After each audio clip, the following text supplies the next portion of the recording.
జై శ్రీరామ్ అందరికీ welcome to episode 6/50 of exploring famous temples and districts in my channel అన్య vlogs Telugu. ఈ రోజు మనం నిజామాబాద్ జిల్లా ఆర్మూర్లో సిద్ధులగుట్టకి వచ్చేసాం.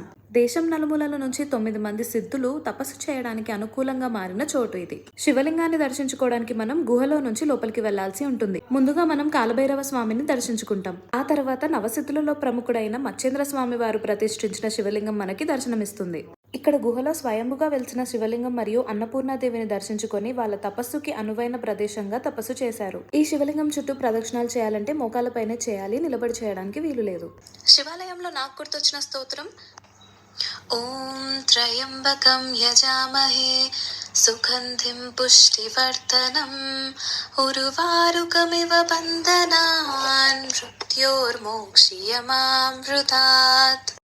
శివాలయం నుంచి ఎగ్జిట్ అవ్వగానే మనకి రైట్ సైడ్ లో రామాలయం ఉంటుంది. ఇక్కడ సీతారామ లక్ష్మణ హనుమంతులు మనకు దర్శనమిస్తారు.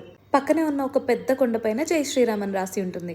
రామాలయం పక్కనే అయ్యప్ప స్వామి దేవస్థానం కూడా కొలువుంది. ఈ అయ్యప్ప గుడి చాలా ఓపెన్ ఏరియాలో స్పేషియస్ గా ఉంటుంది. మరిన్ని ఫేమస్ టెంపుల్స్ అండ్ డిస్ట్రిక్ట్స్ ని ఎక్స్ప్లోర్ చేయడానికి please do like, share, subscribe and stay tuned for episode 7 in my channel అన్య వ్లాగ్స్ తెలుగు. బాయ్.